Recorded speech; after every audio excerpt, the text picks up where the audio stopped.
Britain, in the years following the Second World War, was a nation quietly rebuilding itself, not just its bond streets and battered economy, but its sense of who it was and what it deserved. Out of that rebuilding came a new kind of ambition, the ambition of ordinary people to move freely, to work, to explore, and to own something of their own. In this video, we're exploring 10 small cars that changed Britain during the 1960s and 1970s. If you find this kind of history as compelling as we do, please like and subscribe to the channel. And stay with us to the end, because one car on this list did something far beyond what anyone anticipated when it first rolled off the production line. Number 10. The Hillman Imp. Launched in 1963, the Hillman Imp arrived at a moment when Britain was being reshaped by new infrastructure and political ambition.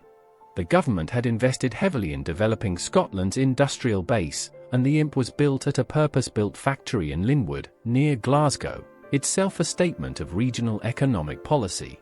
What set it apart was its rear-mounted, all-aluminium engine, a lightweight 875cc unit derived from a Coventry Climax racing design. This was not a conventional decision for a budget car, and it gave the Imp a mechanical sophistication that its price tag did not suggest.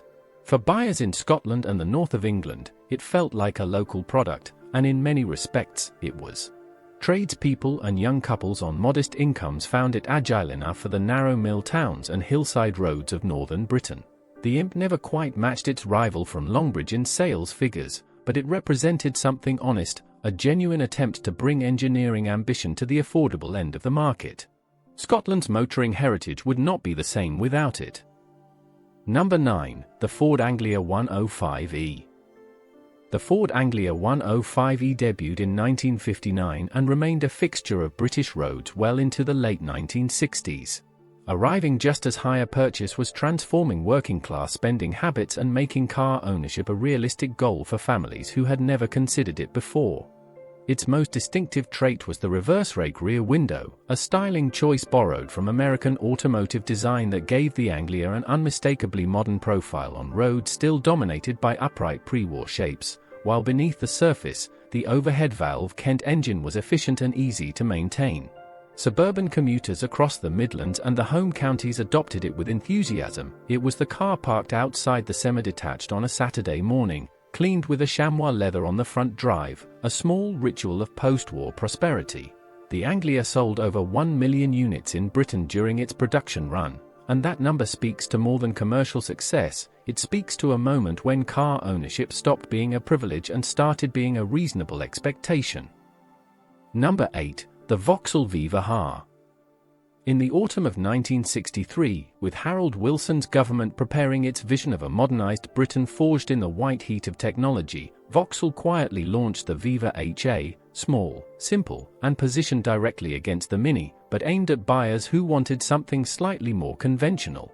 At just over £1,500, it was one of the lightest cars in its class, which translated directly into fuel economy, a practical concern for the many British drivers who were counting every penny at the pump.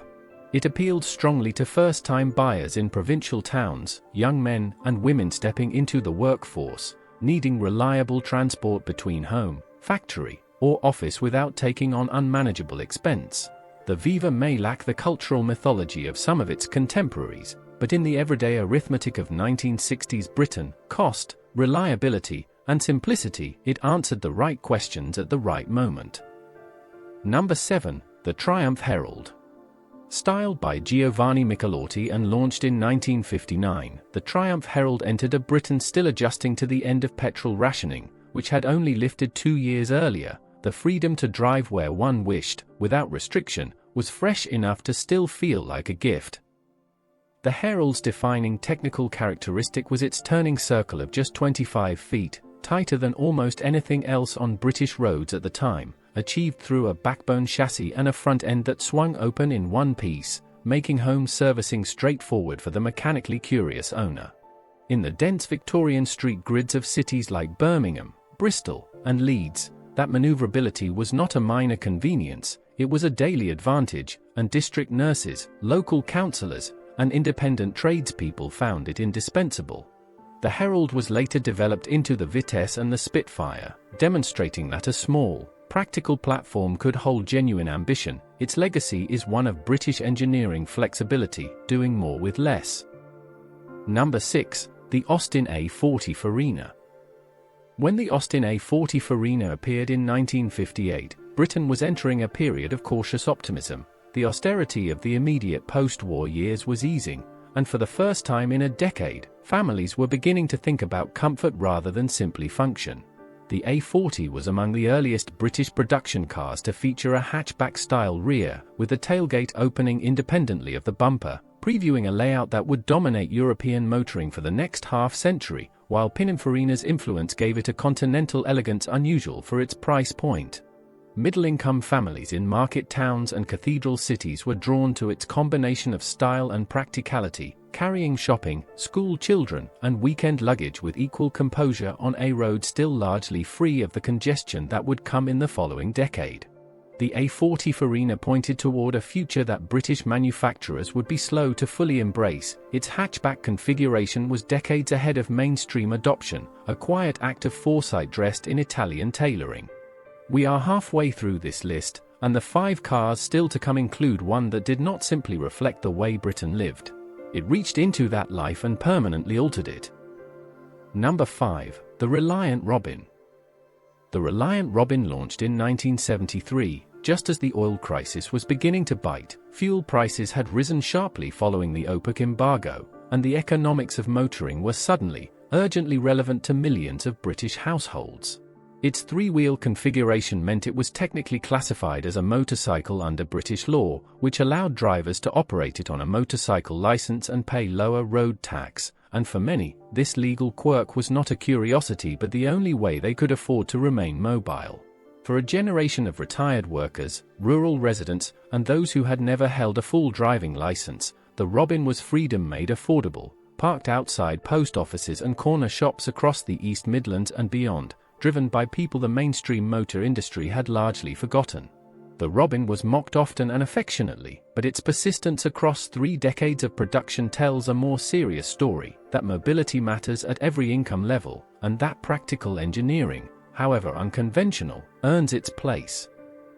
Number 4. The Ford Cortina 1 Malawian Quacha. Ford introduced the Cortina in 1962 as Britain's motorway network was beginning to take shape. The M1 had opened 3 years earlier, and the idea of driving from London to the north in a matter of hours, rather than a full day, was rewriting how British people thought about distance. The Cortina's advantage was its combination of interior space and curb weight, lighter than comparable family saloons. It was quick enough for the new high-speed roads while remaining economical enough for daily use, a balance that its competitors struggled to match at the same price. Company car schemes were expanding rapidly through the 1960s, and the Cortina became the default choice of sales representatives, regional managers, and middle management professionals across Britain's growing service economy. It became so embedded in British working life that its name entered the language as shorthand for a certain kind of sensible, unpretentious aspiration, and that it did so without fanfare is precisely what made it matter. Number 3. The Austin Healey Sprite. The Austin Healey Sprite appeared in 1958, at a point when the British motor industry still believed it could lead the world in sports car design, and post-war export drives had made Britain's roads a testing ground for machines built as much for image as for transport. Its headlights were originally fixed into the bonnet in a raised position, giving it the frog-eye appearance that became its enduring identity, a feature that was partly a cost-saving measure but resulted in a character so strong that the car was immediately recognizable at any distance. Young professionals in their 20s, architects, junior doctors, and advertising executives in cities like London and Edinburgh drove Sprites along country roads on Sunday afternoons as an assertion of personality as much as practicality. The Sprite proved that an affordable sports car was not a contradiction in terms, opening weekend driving as a pleasure to people who had previously only watched it from the pavement. Number 2. The Volkswagen Beetle. Although German by origin, the Volkswagen Beetle became a genuinely British phenomenon through the 1960s and into the 1970s, arriving in British consciousness at the height of cultural transformation, when young people were questioning the assumptions of their parents' generation, including what kind of car one was supposed to drive. Its air-cooled rear engine required no radiator and no water cooling system, making it remarkably resistant to the British winter, while its mechanical simplicity meant that owners could service and repair it at home with modest tools, a form of automotive self-reliance that resonated strongly. Art students, teachers, social workers, and musicians adopted the Beetle as a statement of values as much as a mode of transport. Parked outside Bedsits from Brighton to Edinburgh, it carried a generation's identity as readily as it carried passengers. In a decade when British car manufacturers were losing their grip on domestic loyalty, the Beetle's success in Britain was a quiet warning that buyers would follow quality and character wherever those qualities were found. Number 1. The Mini.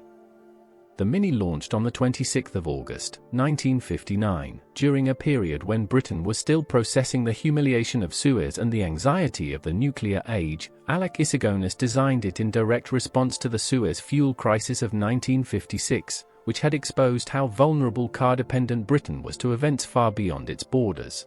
It was not revolutionary in one respect, it was revolutionary in every respect simultaneously. Its transverse engine, front-wheel drive, rubber cone suspension, and 10-inch wheels together reclaimed 80% of the car's footprint for passengers and luggage, and no production car had achieved this before, making it a complete rethinking of what a small car could be.